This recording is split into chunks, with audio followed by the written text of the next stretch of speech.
Hey, it's Chris Schmidt, episode 14 of the Average Joe Sports Show, on the road again, this time in East Lansing. Mitch Sherman here. The story that won't go away. We'll get back into Jim Harbaugh and the sign stealing. Hi, it's Bill Doleman. The 2024 schedule is out, and we'll break it down for the Big Red. And it's Elijah Herbel. Will wrap this show yet again by previewing the weekend slate of college football.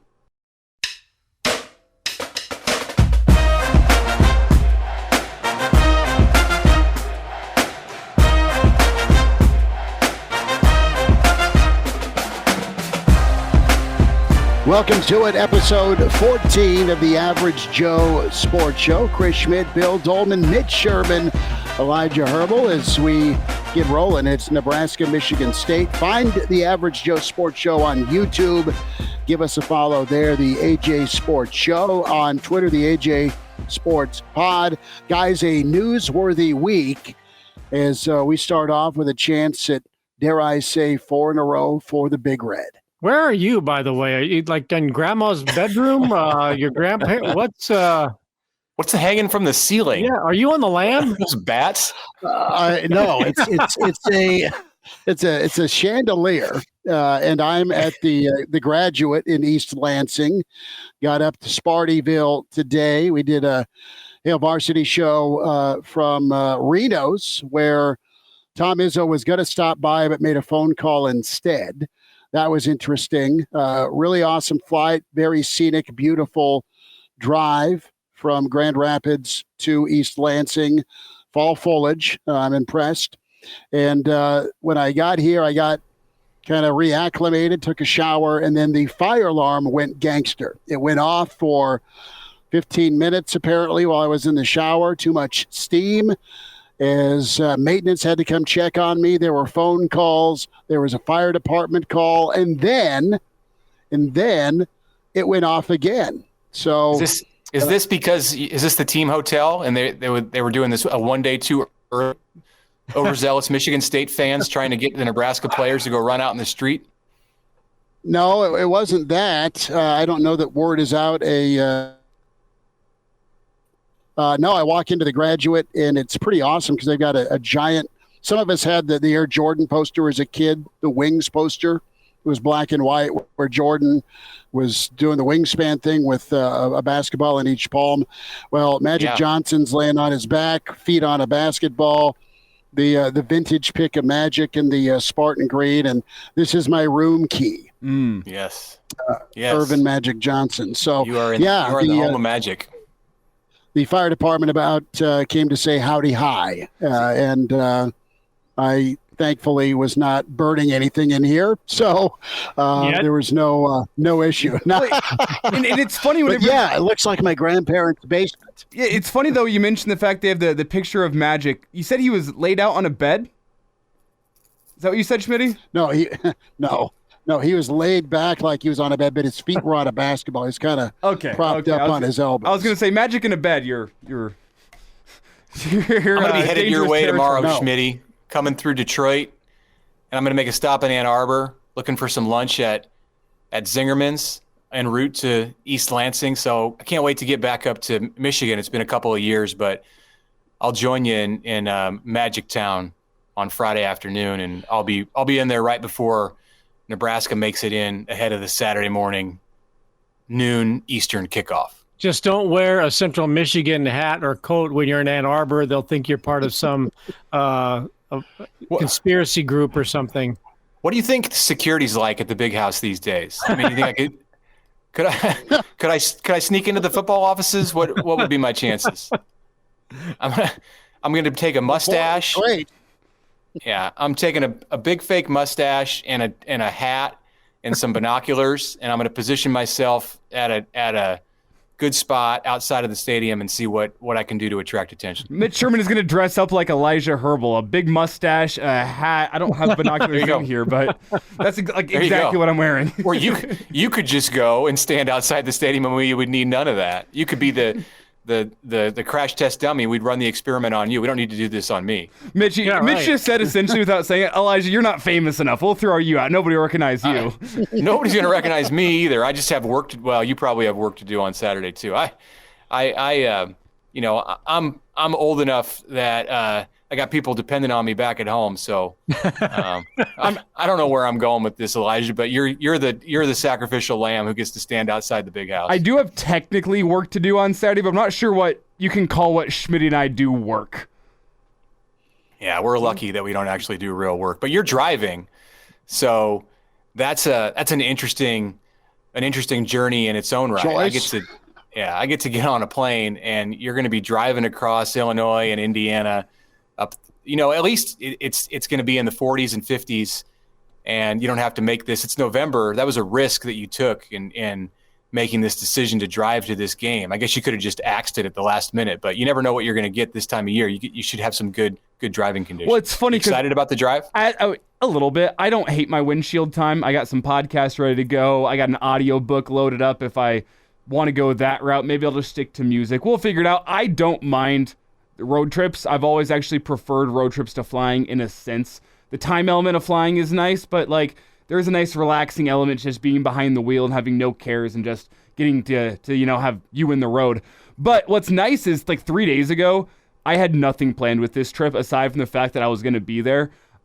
Schmidt had his trip fully fleshed out, fully ready to go. I didn't have accommodations. I maybe had a road trip buddy that fell through.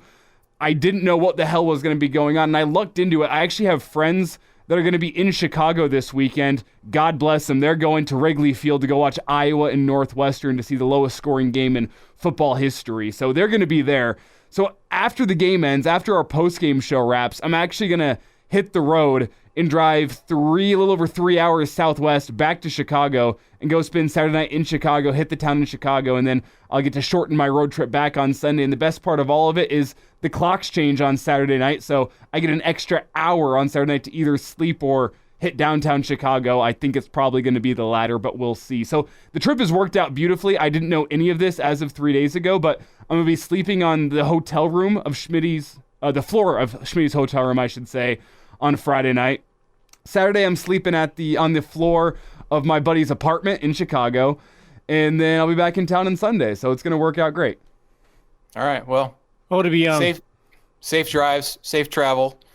I made that drive in 1995 as an undergraduate, and it was memorable. And we drove back home through the night after Nebraska stomped all over Nick Saban and Michigan State en route to the national championship. So I think that's where the similarities in our trips have ended somewhere long before what's going to transpire on the field on Saturday in East Lansing.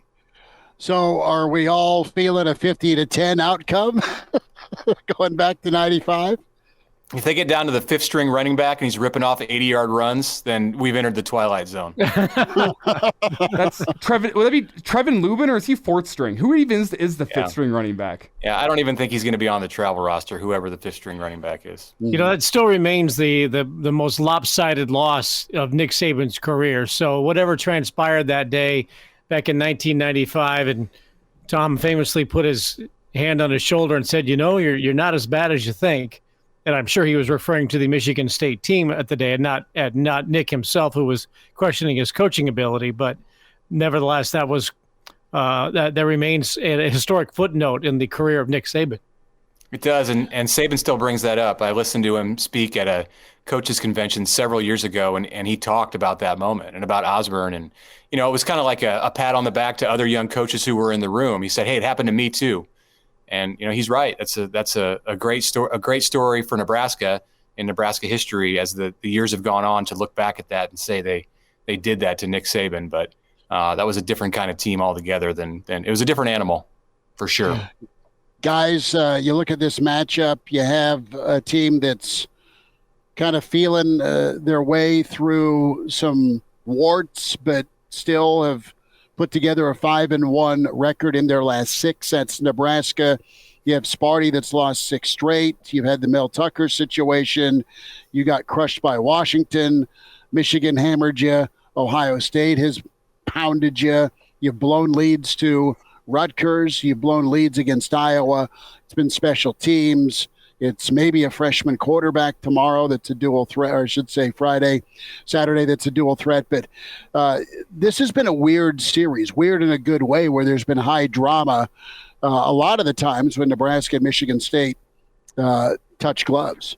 Honestly, you bring up a good point, Schmidt, in that Michigan State has seen Washington and Michigan. So no matter what happens on Saturday, you know that they aren't going to be – Nebraska could play its best game of the season, and it's going to look like child's play to what Michigan State has seen on the field this year. I mean, two of the best teams in the country right there, and those two have taken the Spartans out. And you wonder if it's taken some of the wind out of their sails, because that's kind of what it looks like right now as they limp back home after that 27-12 loss in Gopherland last week. I don't know. That's the question that I have about Michigan State going into this thing. And I know the Nebraska coaches said all the right things this week when they talked about what they expected in this game from their opponent. But I have real questions, because I've seen this kind of a situation at Nebraska. Saw it in 2017.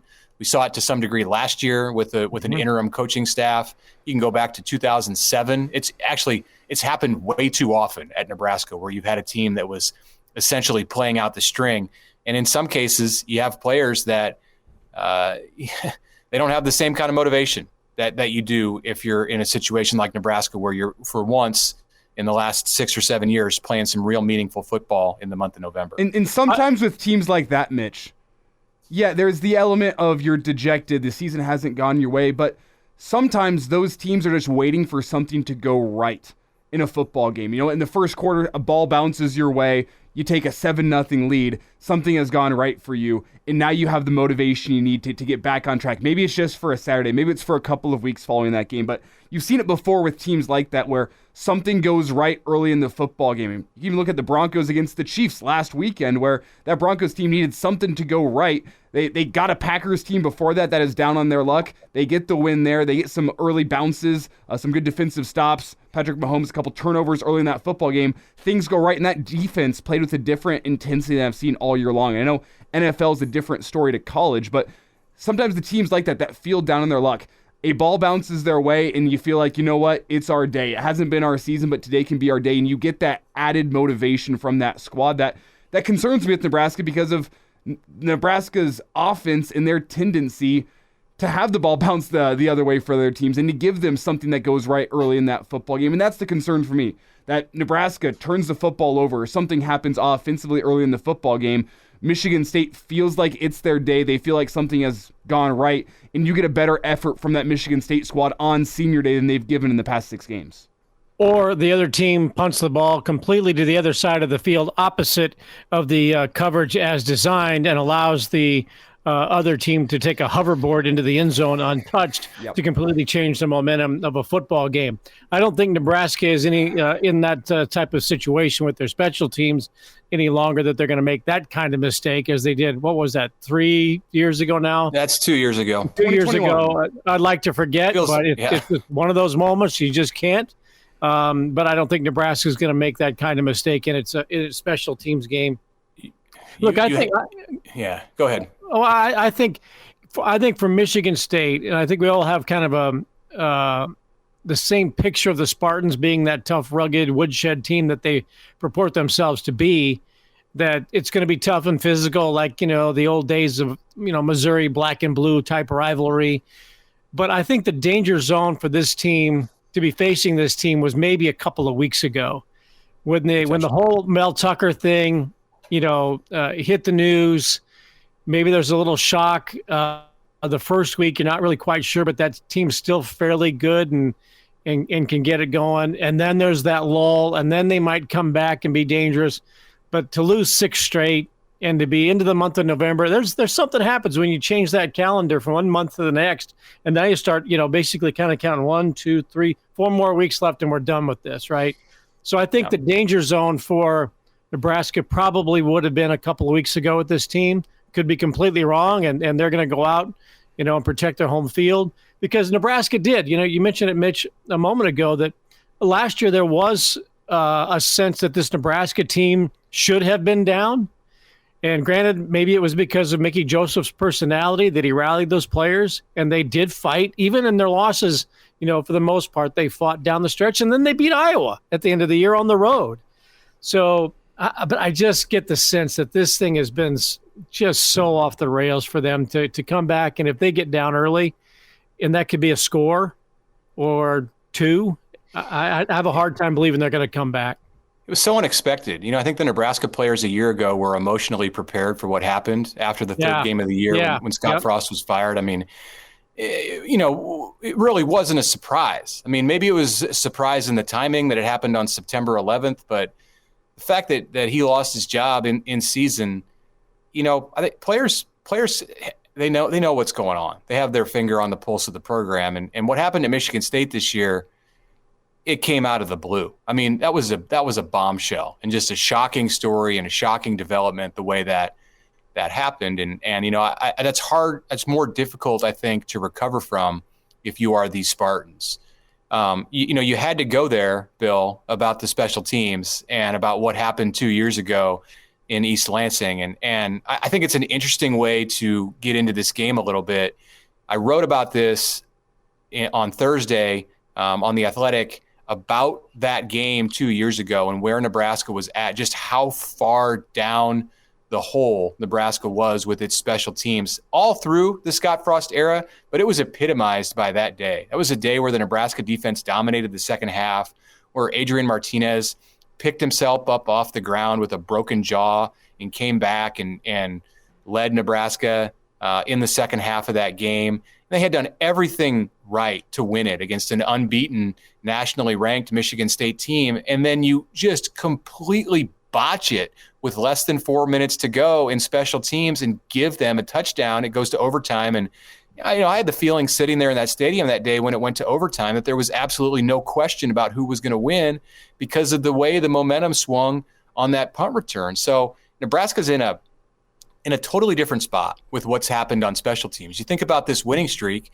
and last week, Nebraska takes a blocked field goal back for a touchdown on special teams. A couple weeks before that against Illinois when this thing got started, Huskers recover a short kickoff that was deep in Illinois territory and then go in for a touchdown on the next play. There was a blocked punt in that game. So things are turning around for Ed Foley and his special teams. And, when these two get together, Nebraska and Michigan State special teams do end up looming large, as we saw 2 years ago. If that's again the case on Saturday, I like Nebraska's chances much better. And I have a quick aside about that 2021 game I'd like to get into here, because, Mitch, you were at the stadium. Schmidt and I were watching the game from his backyard. And I had to come back to the studio to come produce our post-game show. So it's about, 1 or 2 minutes into the fourth quarter. I hop in the car. I drive across town, listen to Greg Sharp on the radio, his call. I finally get to the studio. Nebraska's has the ball on their own side of the field, 1st and 10. They go 3 and out, and I go, okay, perfect time. I'm gonna go hop into the inside, get into the studio, pull up the game, watch the end that way. And I shut my car off. I walk in. I pull it up on the computer, the game, and the game is now tied, and I have no idea what has happened. I missed the punt return completely. Just walking from my car into the room I'm sitting in right now to set up our post-game show. And it was one of those moments where, I finally figured out it was a punt return. I go hop on Twitter, and I go, I should have seen that one coming. Why'd I shut the car off? That was brutal. Every person who watched that game who had a vested interest in Nebraska wishes they had missed that play. So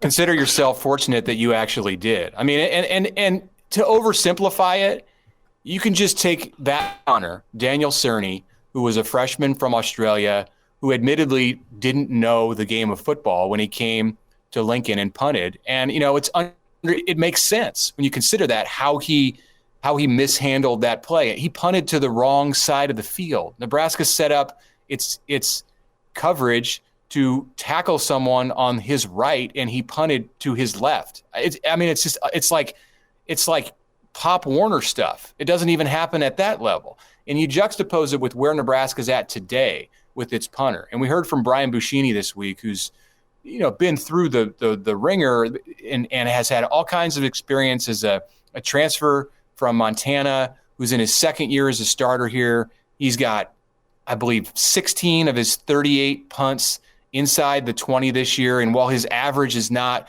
where he wants it at 42 yards, he set out to break the school record this year, break Sam Cook's school record. He had a heart-to-heart with Matt Rule a couple weeks ago, and they discussed how, it's not in the numbers. It's more in the directional punting, stopping these balls inside the 20, pinning opponents, preventing returns, just doing what it takes for the team. So this is like 300 or 400 level thinking in terms of a college class that he's using to punt with, where the punting situation and the special teams as a whole, when Nebraska went to Michigan State 2 years ago, I mean, it was elementary school. I don't even know if you passed that. So that's how far they've come in this third phase of the game, and it's a credit to the first-year coaching staff. Well, most elementary kids I know do, in fact, know their left from their right. So well, but wait. If he's from Australia, just like doesn't the toilet water go the other way? Oh, yeah. So if he punted, he was punting the Australian way, which left is right and right is left. So it's just a hemispheric thing, really. I think you got to it's hemispheric. You got to the bottom of it. or it just comes down to. Yeah, it comes down to a coach telling him, you kick it to that guy. It comes down to communication, possibly. And we're seeing a whole 180 in communication. Jaden Reed. Jaden Reed, the Michigan State return man, will forever has a spot alongside Troy Edwards and others who have burned Nebraska. And at least Edwards, for Nebraska's sake, did it in a loss. I mean, he's up there with Chris Brown and the core of Colorado running backs in 2001. I mean, just an abhorrent moment in the progress of Nebraska football over the last two decades plus. And I have a title for that list. It's the Husker fan reasons I drink list. Yeah. Jaden Reed, Troy Edwards, and it's led by Elvis Peacock. All right, Keith Jackson. You look at. Yeah, Keith Jackson's there. This is the Average Joe Sports Show. Hopefully you're catching us on YouTube, the AJ Sports Show. Find us as you log that in. Twitter, the AJ Sports Pod. We've touched on special teams being a difference. It'll be a difference Saturday. Defense needs to continue to play at their level. Offense has got to be better at taking care of the football. I like how they've been running the football and keep hitting the play action passes. 3 keys there. But when we talk a little bit about Nebraska, Michigan State, you hope in a year all 3 phases will be sound. So it's maybe another November to remember. Nebraska on Thursday had their 2024 schedule drop, fellas, and the open, a softer opening. And then it goes from 0 to 60 with Ohio State, UCLA, USC, at the Coliseum, Wisconsin, and then Iowa City to close. That is other of a finish for Nebraska. That schedule is, without a doubt, it looks on paper like it's a gauntlet, no doubt. But do we really know, how good those teams are going to be as they try to adapt to the Big Ten? You've got, UCLA. Were they going to play the same style of football? Are they going to be able to adapt one year to the next, or is that going to be a bit of a change for them? USC figures to probably have a different quarterback, and Caleb Williams has been all the difference in the world for USC. And, there was talk a couple of weeks ago where, Caleb Williams was not going to go to the NFL. He was going to take his shot and come back because he's making enough money at USC that he doesn't have to go to pro ball, so he doesn't get drafted by the Colts like John Elway, and he can pick and choose where he wants to go, or Eli Manning and the San Diego Chargers. He can go where he wants. But given the way things are transpiring at USC, there is so much vitriol coming out of the USC alumni and the LA press about the mistake that Lincoln Riley has been, about Alex Grinch, the defensive coordinator, that, Williams can't afford now to stick around at USC because his stock is diminished. He's not going to win the Heisman again this year. That was part of it. He was going to be able to come back and become the first 3-time Heisman Trophy winner. There was talk about that just 3 weeks ago. And now it's like, he better shut it down and not play the rest of this season, which is asinine, by the way. Nothing like quitting on the rest of your team because I'm going to go protect my pro stock. Then why play at all? But Williams isn't going to be there. We don't know what they have for a backup. Their defense, is it going to get that much better one year to the next? So I'm focusing on USC here. USC's got to get ready to play in the Big Ten just like Nebraska did, and seems to be finally assimilating maybe 11 years later for one reason or another. Yeah, it looks tough on paper, but if Nebraska continues to make progress and you've got UCLA at home, and Whiskey's at home. I think it's a fun looking schedule, but I think Nebraska's made strides this year. The people got to be thinking, well, we got to go to Lincoln. That might not be easy, and they've got to restock their own shelves back home. So it looks. What USC's got for a backup for Caleb Williams? Another 5-star guy, just like him coming out of high school. But that's just going to be the story for Lincoln Riley. And I think as long as Nebraska's playing USC on the regular, which is what we're looking at, you're going to have to contend with those guys. It's Malachi Nelson. He's the next guy up. He's the reason that Dylan Raiola was scared away. I didn't say that. He was looking elsewhere because in the estimation of some, he didn't want to go battle another 5-star who had a year's worth of snaps and practice advantage on him. So he's at Georgia, where they've got 5 stars at every position. But what if Lincoln Riley wasn't around next year? Right, exactly.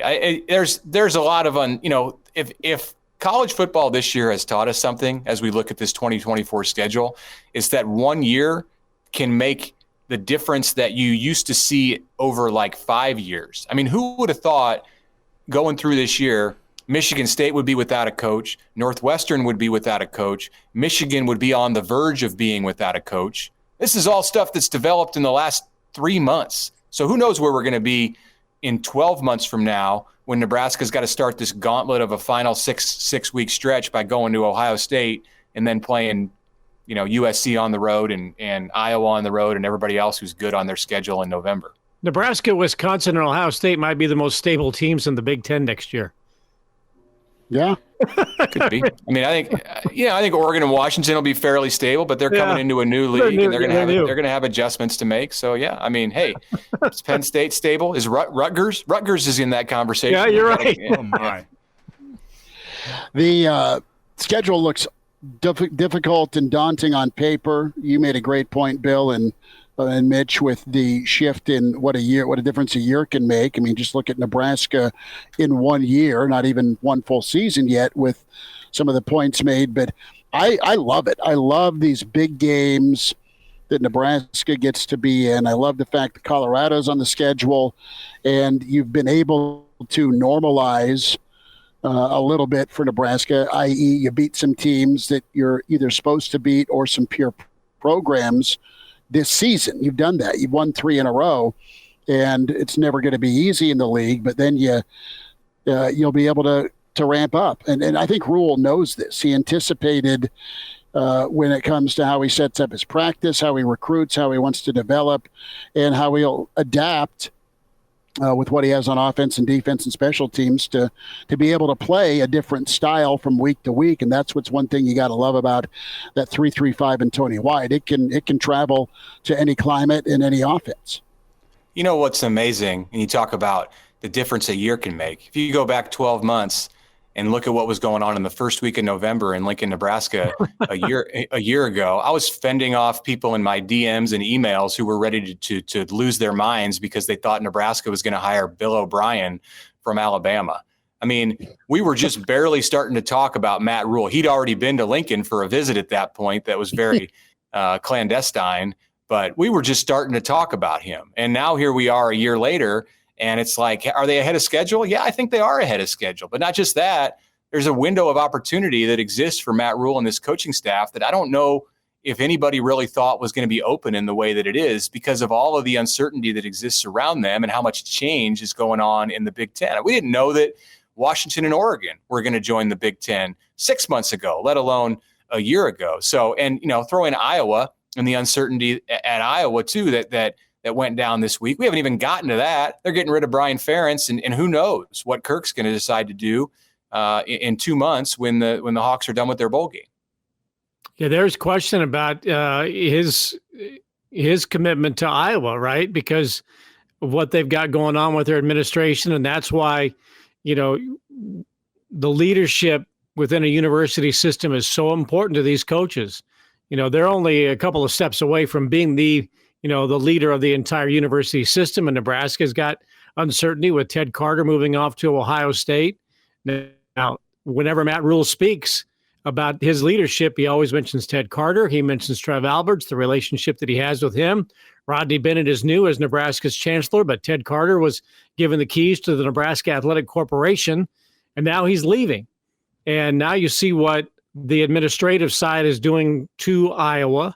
Not that Brian Ferentz hasn't done it to himself, but when you have an interim president, isn't she an interim, or is she brand new or something, or the president in Iowa? But anyway, the fact athletic that director is an interim. Yeah. So you're thinking, look, I don't have the support of my leadership, and now you fired my son, essentially.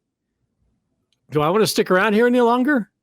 He's 68. I don't know. Yeah. Kirk came out and did some damage control after his comments Tuesday, which appeared that he was leaving it very much open to his departure after the season. So Wednesday he came out and went on the radio and then released a statement saying, I'm very happy at Iowa and planning to coach here for as long as they'll have me. But, I think that was more of a message to the fans to settle down and to the recruits, basically, who are committed to this program and who are considering Iowa. Somebody, I think, probably mentioned to Kirk that he shouldn't be so wishy-washy about what his future held when they're in the midst of recruiting. But, he's emotional and he's fired up and he's upset with the way that this was handled with his son, the offensive coordinator. And therein lies the danger of having your son as the offensive coordinator. So for all coaches out there who are considering that move, look at Kirk Ferentz right now and what he's going through. Mitch Sherman, Bill Doleman, Elijah Herbel, Chris Schmidt. It's the Average Joe Sports Show, episode 14. Find us on YouTube, the AJ Sports Show. The Twitter handle, give us a follow there as well, the AJ Sports Pod. Let's keep with administration.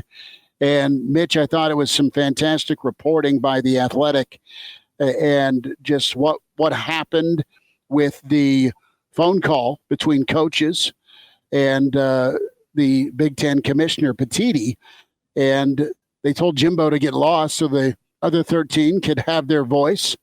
And now there's going to be athletic directors that also weigh in with Petitti.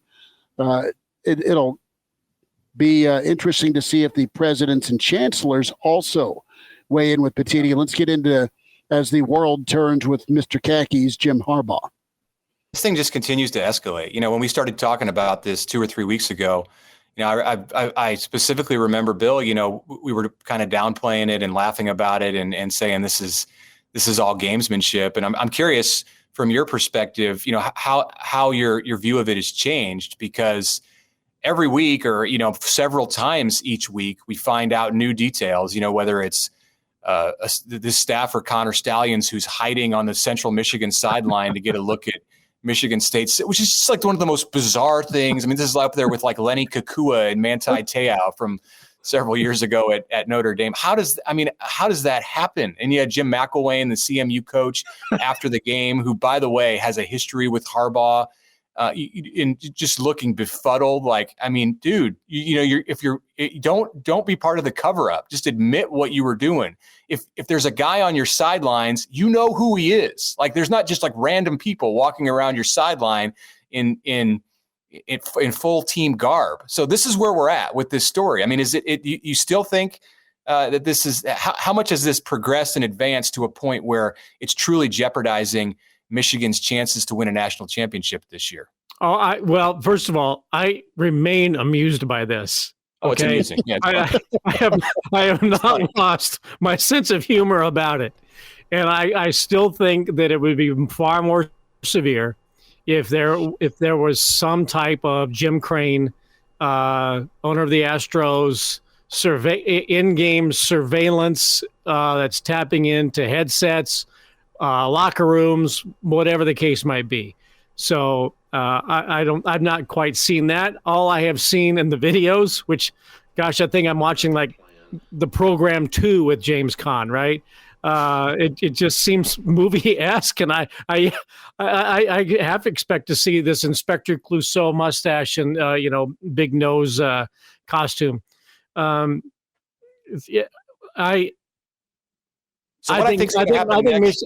think Michigan, probably needs to get in a little bit of trouble here. Yeah. But right now all you have is allegations, and you do appear to have some proof. But has there been official reprimands official documentation, the notice of crime or whatever by whatever power there is that is supposed to be leveling charges? Or is it just, we've seen the video, this is what we hear, and this is what we should be done? I mean, has Michigan sort of had its day in court yet? No, it hasn't. And it's not going to come from the NCAA in 2023. So that puts it on the doorstep of Tony Petitti, the new commissioner of the Big Ten. And that's why you have coaches on a conference call with Petitti on Tuesday of this week, or Wednesday of this week, and then Thursday of this week, it's athletic directors talking to him. So it's just going up the ladder. It's a great point about when do the presidents weigh in and what are they going to say, because they're the ones who truly wield the power. They're the ones who Petitti has to answer to. Right. I think it's like at the rate that this is going, next week we're going to see a video of Connor Stalions, like a closed circuit video that he was installing cable at Ryan Day's house last November or something like that. Like Bob Davies. Yeah, he's a Bob Davey of the world. I mean, he's in Ryan Day's house. He's like the plumber who was fixing his kitchen sink and installing like taps. I mean, this guy's like got a military background. I think he like missed his calling. He should be in the CIA and, over in like some country at war right now, helping out the United States. It's truly one of the most bizarre stories. I think when this is all said and done and like the 30 for 30 comes out about this, it's just going to be the stuff that we probably don't know that's happened in this story is what interests me most at this point. And, Matt Rule brought up a good point on Thursday. He went on with Andy Staples in his On 3 podcast and said that, while not addressing the Michigan situation specifically, something like what's being alleged here, his main concern is that it's not fair for the players on both sides. And he said, if there's a team out there that knows what its opponent is going to do, you're putting the health and safety of the players who are at a disadvantage competitively, you're putting that health and safety at risk. I mean, and it stands to reason if Michigan knows the ball's going to the running back in any given play, like they bring both safeties crashing down to the line of scrimmage, yeah, there's a better chance that somebody's going to get hurt on that play. And even if that's true a little bit, it adds to the concern level of coaches. And I think that's where the Big Ten commissioner has to really listen hard. You have Petitti, who answers to the presidents and chancellors. Eddie also is that voice of reason, sounding board, the business acumen. He answers to the TV dollars. And you have the presidents and chancellors that, look, we hire you, NCAA, to police all of this, do something about it. And the NCAA is like, I mean, they can bark, but how's their bite? It's well, ask Oklahoma State basketball and ask Kansas basketball. If this had been Rutgers or somebody else in the Big Ten, Northwestern, well, because Northwestern's in trouble already. Illinois, maybe there'd be a decision, but it is the Cash Wolverine that is alleged to be the guilty party in all of this. So yeah, Petitti's got to walk a fine line with the presidents and has to walk a fine line with television. And that's why he got the job, is more so the latter than the former.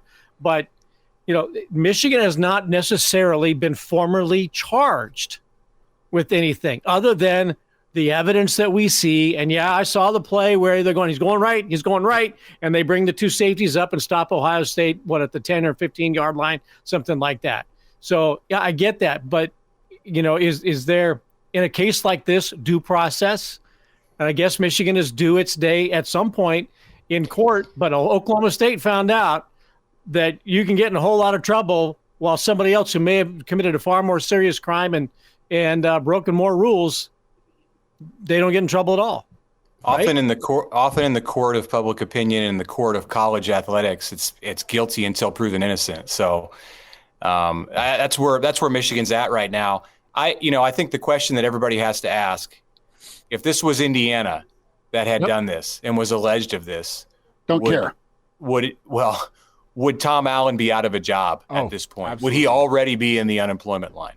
Absolutely. And at the same time, there wouldn't be any, like, if it's Northwestern, as Bill said, and they go 1-11 with their sign stealing, yeah, Pat Fitzgerald's gone, but nobody's going to care because it didn't help them clearly. And they weren't doing it. Maybe they don't go 1-11 if they are in fact stealing signs. But it's so funny to me how the punishment for this, at least in my own mind, changes based on who the perpetrator was. And the fact that you're a college football playoff contender that already has better athletes, you're already taking 5 stars and developing them into NFL guys. And earlier in the year, before the sign stealing came out, there was people talking about how Big Ten coaches have already called Michigan's team this year a NFL team that's playing college football.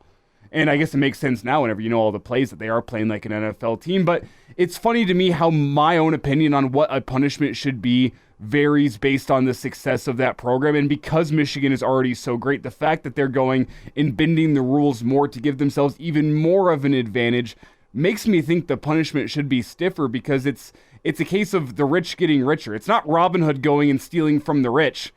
This is the robber baron coming through and stealing all the money for themselves and taking away from the poor of Northwestern and Nebraska and Indiana. That's what the optics is right now.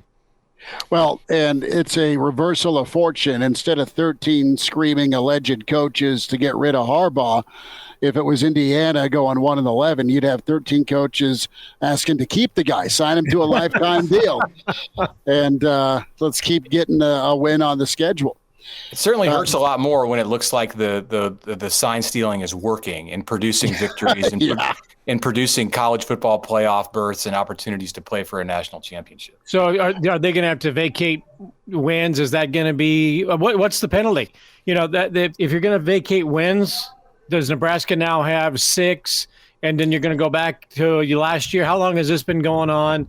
Look, here's if you want to make this punitive, okay, and this goes back to Kansas had to vacate whatever season it was that they said, okay, you're in trouble for this year, so you vacate. Okay, if you really want to make this a punishment, then you give back every dollar you made from every victory, from the NCAA tournament, from TV, you vacate the season. So if you really, really want to say we're going to vacate wins, okay, so the year that we went 31-3, like Memphis, remember that year Memphis was great in basketball? They had to vacate that. They never actually played in the final game, but they had to vacate 31 wins.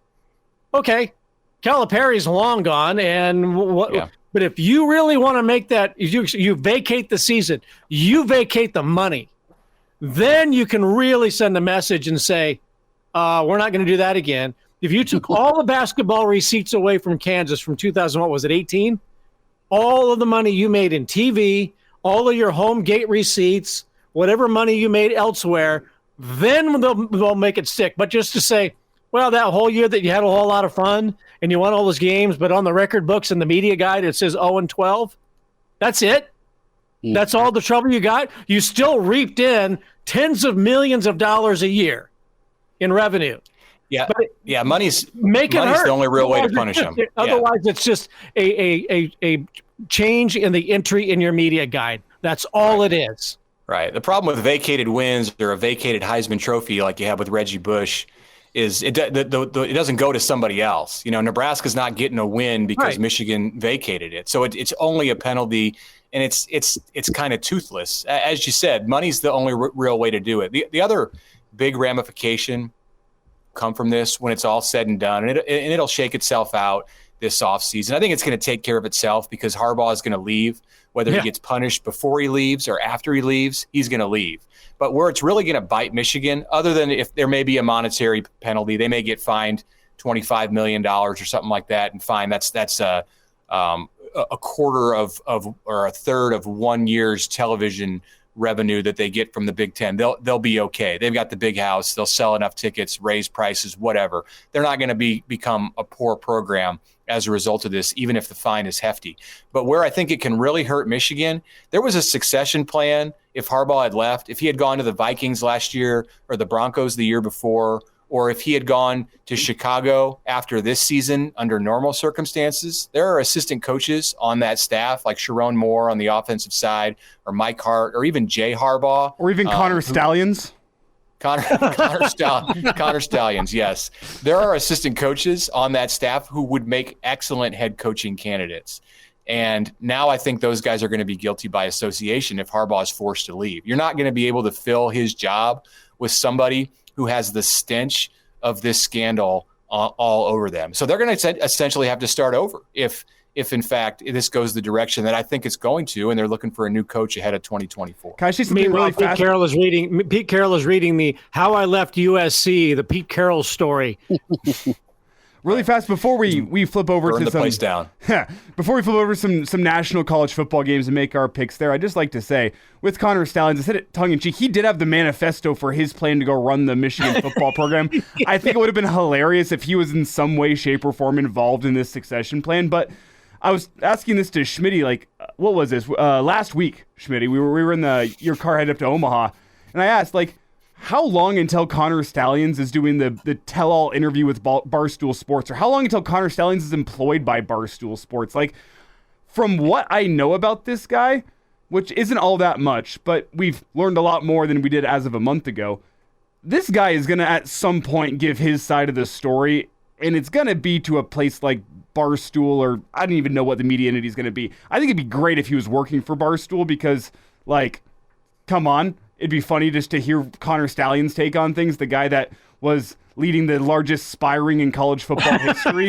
That would be amazing, but I can't wait to hear his side of the story when this investigation is all said and done, and something tells me he's going to be working in the media, not working in college football moving forward. You know, Leonardo DiCaprio's character in Catch Me If You Can, the movie where he stuck himself onto airplanes for many years. I think he ended up working for the FBI at the end of that thing as a counterfeiter. A counterfeit expert. Yeah, that's the path. Connor Stalions has a knack for this kind of thing. Obviously, I don't know that he was forced to go get dressed up in CMU gear and stand on the sidelines. Like, he obviously gets some personal enjoyment out of it. So whatever he ends up doing, let's hope that he's involved in some form of espionage. You know what? Let's get a movie with Leonardo DiCaprio playing Connor Stalions. There you go. He's a little old at this point. He's got range. Sports Show. Get us on YouTube, the AJ Sports Show, Twitter, the AJ Sports Pod. Guys, some games this weekend, and a final thought on Bob Knight as we wind it down. Kansas State's at Texas, Longhorns -4. I kind of like K-State here, at least to cover the number. I like their physicality. Texas limps in, Mitch. Yeah, Cats have been hot. Really hot, like 41-3, 41-0 against TCU and Houston the past 2 weeks. So the defending Big 12 champs are not letting Texas and Oklahoma run away from the league and leave for the SEC and just carry the conference trophy away with them. So I like Kansas State to win this game straight up. I don't even care about the points. This game's in Austin. Texas is only a 4-point favorite. Questions about the health of Quinn Ewers. I don't think he's expected to play in this game, the quarterback for Texas. So Kansas State's got some good stuff going on. You know, that early season loss to Missouri on the I don't know what it was, like a 78-yard field goal to beat the Cats. That one it kind of took Kansas State off the national radar, but they're going to be back this week. That's my call with a win against Texas, and that'll throw the Big 12 race into disarray and get all kinds of people in that league office worried that the Big 12 is going to get left out of the college football playoff this year, which it very well might. Are we in an Arch Manning watch for Texas? Are we in the window that he might play because if Ewers doesn't?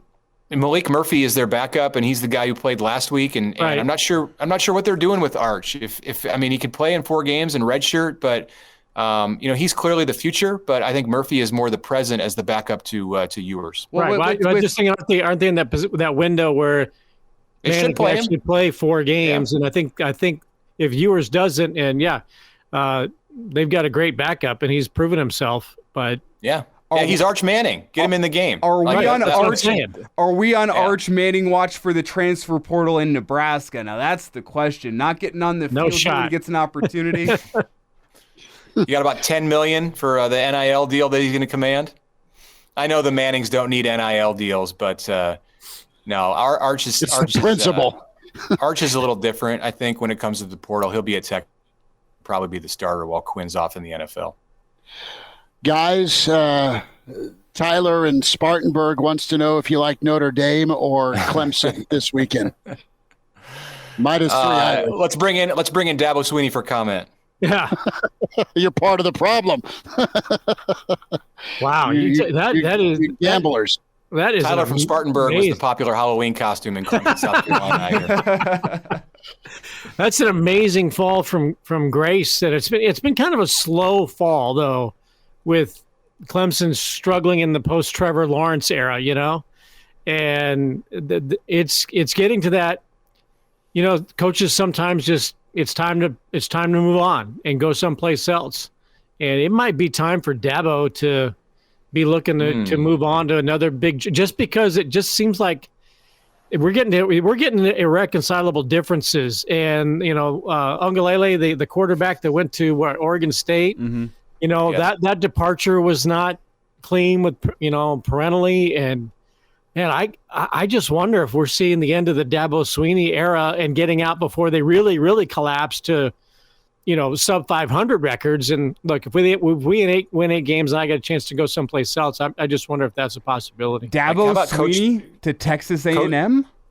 Oh my goodness. Yeah. I mean, Jimbo's certainly on the chopping block despite the $75 million plus buyout that he's gonna command. But if there's not a zero in the loss column on the Texas A&M side, they're ready to have him go. How about coach in waiting at Alabama? Do a little Terry Pettit, John Cook action. Bring him in for a year and learn from the master, and then take over.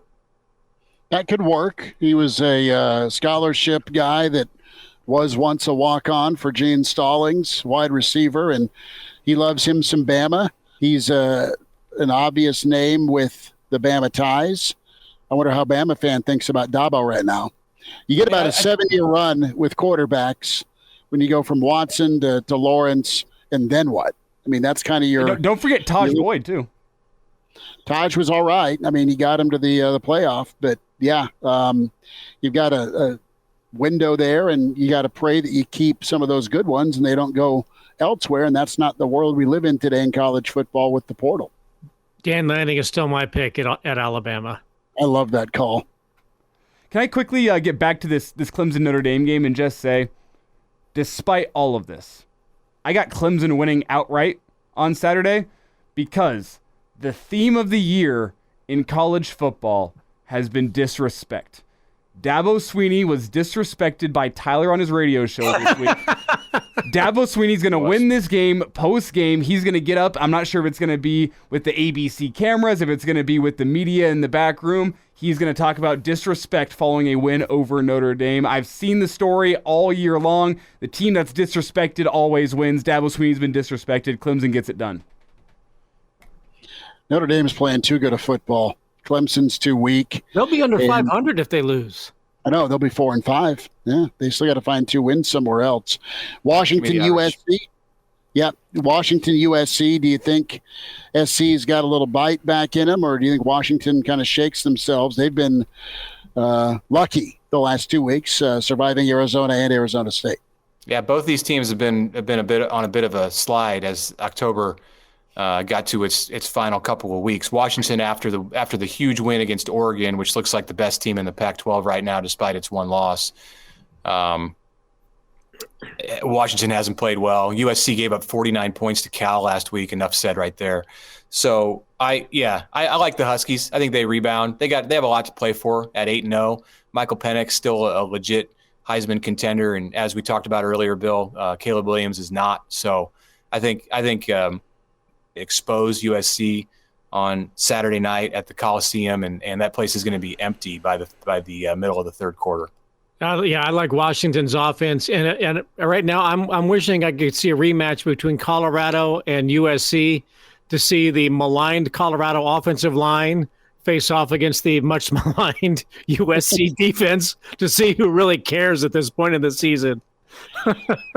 Maybe I'm just being on the other side just to be on the other side. But the Pac-12 this year has cannibalized itself week in, week out. I'm going to be bold here, and I'm going to take the Trojans over Washington, taking the Pac-12 essentially out of playoff contention, assuming there's not any weirdness elsewhere through the rest of the season. Who knows what goes down at the end of the year with Michigan? That could be the weirdness that gets them in. But cannibalization has been the story of the Pac-12 this year. I think it cannibalized itself again. I think USC takes down the Pac-12's best playoff contender in Washington, and weirdness ensues the last couple weeks of the season out west.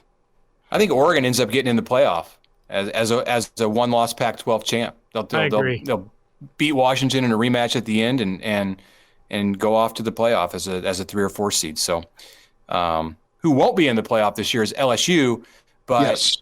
The Tigers going to Bama on Saturday night.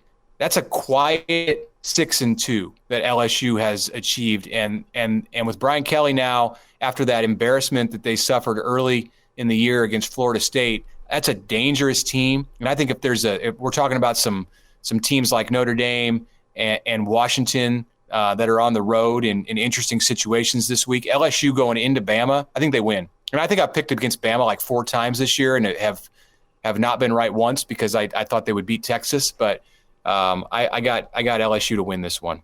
Doesn't Alabama score 24 points in every game? It seems like all of their games are 24 to 21, 17, 10. It's all the same game anymore. Yeah, they've gone back to like the old Alabama that Saban had at the beginning of his time, like the Tua, Jalen Hurts years, Bryce Young, those years where they were explosive on offense. They've said enough of that. We just want to play great defense and outcoach you and win with Richard Todd. Yeah, right. And they have great talent. I mean, outcoach, like, yeah, okay. They still have the best talent in the country. The game that flipped it around for me with LSU is the Missouri win on the road. That was a tight ball game. That was a deadly stretch where they survived Arkansas. They couldn't stop Ole Miss, and then they had to go to Columbia. An underrated win down there at Missouri.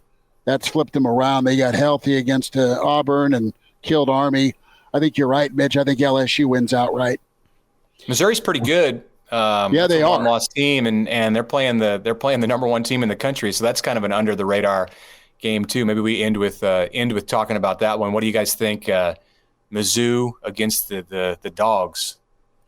I think 16.5 is too many. Missouri has played Georgia tight, not necessarily between the hedges, but I think Missouri probably covers. My lock of the weekend is I think Rutgers covers Ohio State. 18.5 is too many. And I think Oklahoma State wins outright. We also talked about... Go to the book. Go to the sports book, fellas. I think Georgia is, again, this is a calendar flip. I think they've been waiting for that game to flex their muscle and take the warm-ups off and get into the blocks and get ready to sprint. And I think this is that game where they prove that, they're still the big dog in the SEC. Is this as good of a team as they've had the last 2 years? I don't think so. But I think this is the game that they've been waiting for to expose any pretenders who think they're contenders. And I think that that's the case with Missouri. I think they win big.